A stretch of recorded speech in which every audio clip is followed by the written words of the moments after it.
On the old side of what they call Howard Beach. We had our whole basement was flooded, and up to the top step of our first floor. We had a lot of sentimental stuff. A lot of our boiler, our hot water heater, TV, refrigerator, lots of coats and toys. A lot of stuff was all wiped out, in our basement, as well as our backyard. All of our stuff in our backyard floated out to the bay. So we lost the pool. We lost a stove out there. We called FEMA, and actually they were helpful. They came to our house and they inspected our whole house, and we did receive financial assistance from FEMA. Fortunately, not from an insurance company, but FEMA was able to help us out financially, which went a long way of at least giving us heat and hot water and electric. How about for the rebuilding process? Are they going to help you to rebuild your home? Was your home destroyed? Well, they were not going to give me any money to rebuild my basement, no. They were just going to give me money for essentials, such as my boiler, my hot water heater, and my electric. What's your name? My name is Ron. Thanks for your help. S-E.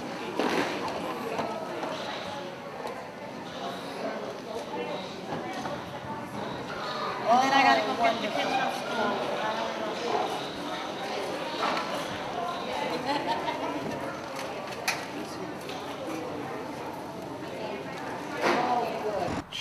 The Forgotten Land. When we first started, we looked out the door. It was about 4 feet of water. My next door neighbor, who has a 1-year-old, came over and said he was evacuating. He took his car, got about maybe 3/4 of a block, and his car got flooded. Came back and said to Frank, "What should I do?"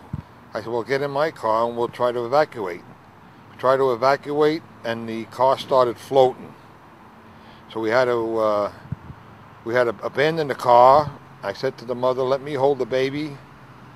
She said, "No, I won't give up the baby." I guess that's a mother's instinct. My wife and I went to the nearest house, one of our friends, and he left with his wife and the baby, and they went, I think, to their mother's house. From there, I didn't see them after that. The next day, the house had about 8 feet of water. I never seen anything like it. FEMA came in about 2 days. They examined everything, and they said they can do whatever they possible they can do financially. So I don't know how they base it on the damage, but I think we lost anywhere between $100,000 to $150,000 worth of damage, and they just give you a small piece of change to get started. I lived in Howard Beach for 45 years. I never seen anything like it before. I remember when 9/11, Mayor Giuliani went around, came and everything. I haven't seen any politician come. I thought maybe Bloomberg would come to Howard Beach, maybe Senator Adabo. No one came yet, and still hasn't come. It's been about maybe 15 days after the storm.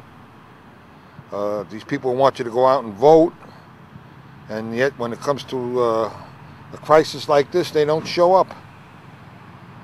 But yet, Bloomberg had generators for the marathon. Thank God he canceled at the 11th hour, and he was going to use the generators for the marathon when there were people suffering in Reese Park, Rockaways, Breezy Point, and I've yet to see Mayor Bloomberg come. All I got to say is I just can't believe the politicians, how they reacted towards Howard Beach. This was the forgotten land. I stayed during the storm with my family, my husband and my 2 children. It was pretty frightening. Things were hitting the windows.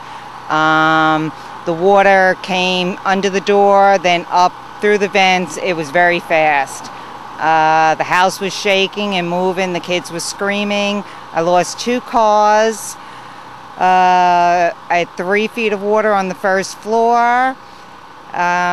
Now it's the recovery process, which is very long. We gutted the kitchen, cut the sheetrock, pull up the floors, and then I had a water main break yesterday and the water started going toward my house. I still have probably 4 feet of water in my cellar. I pumped and the water comes back. We had to rent an apartment in Bay Ridge, had to sign a year lease. I don't know if we'll be there a year, but we had to sign a lease for a year. Hurricane Sandy, that night I was here. I didn't evacuate, which was probably a mistake.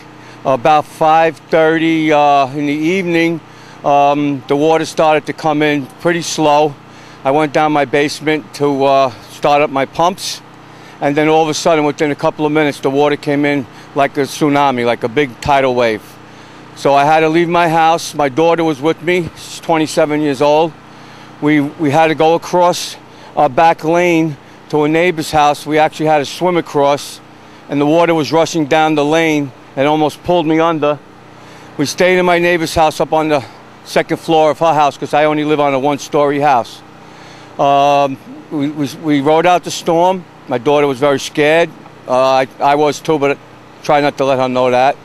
The next morning we got up and I came into my house. I had about 10 feet of water. I had 7 feet in my basement. It came up to my first floor about another 2-3 feet.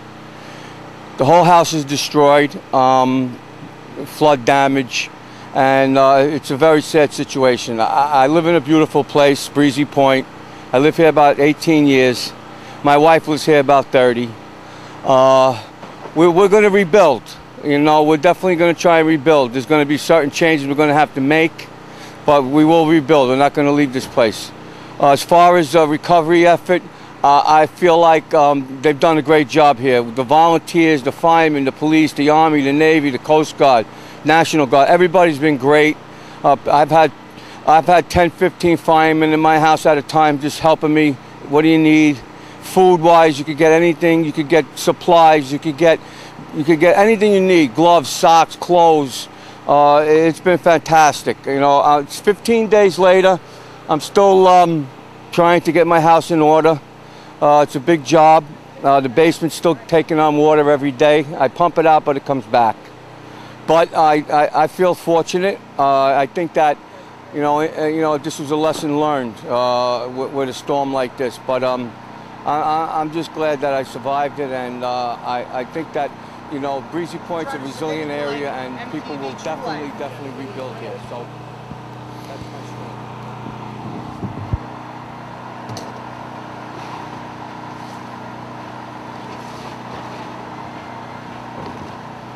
Raftery. I live at 116-16 Rockaway Beach Boulevard, and on October 29th the hurricane came, and I was scared. It came up to the first floor. It didn't hit the first floor, but to the first step, and I went up to the second floor, and I watched a lot of things happen through the window.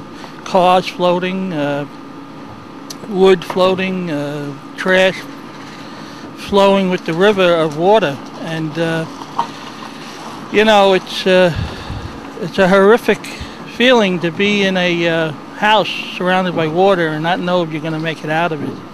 And I did. I'm here, and the recovery process hasn't been easy. I've been to FEMA, Small Business Administration. I've also, you know, insurance agent, and you know, it all takes time, and it's 2-3 weeks. I work for the post office. I'm using my own time, and I'm staying on top of it, but I'm overwhelmed. But hopefully, you know, things will work out at the end. Today, what's happening here is I have a bunch of good people that are volunteers that my son got, and they have gutted out my basement for me. I'm 56 years old, and I got arthritis, and I'm unable to do it. And I really appreciate these guys. I'm really overwhelmed by them because they have done a terrific, marvelous job. And they're really decent people, decent folks. And there are folks around here that do care.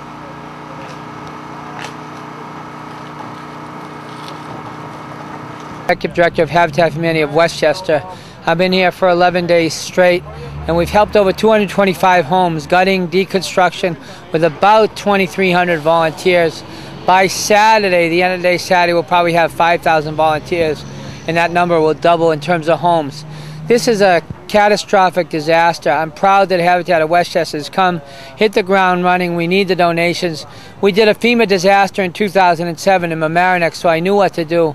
Gutting, rehabbing, drying it out, pulling out the insulation, and then rebuilding. It's short-term recovery right now after a disaster, and long-term rebuilding with Habitat.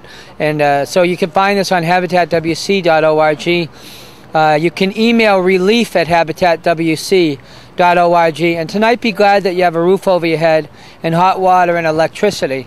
And that's where thousands of people, like the elderly man who came for candles last night, and others who are just, like you gave him $1 million for giving him a bag of contractor bags, or giving them a hug and giving them hope.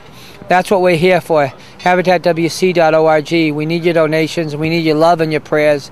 Spread the word. And we also have Rock the Rockaways HFHW Facebook page, and we want to galvanize sheetrockers and professionals to come out, and we'll do a blitz build of helping people get their walls back up, showing the love, the real love for the holidays. We love you, we love everyone out here, everyone in all the Rockaways, and everyone in Staten Island, everywhere. The time to really have the best holiday ever is by giving to others and helping people get back in their homes. After all, that's the holiday message. God bless you. My name is Nick Russo, co-owner of Hibachi Heaven.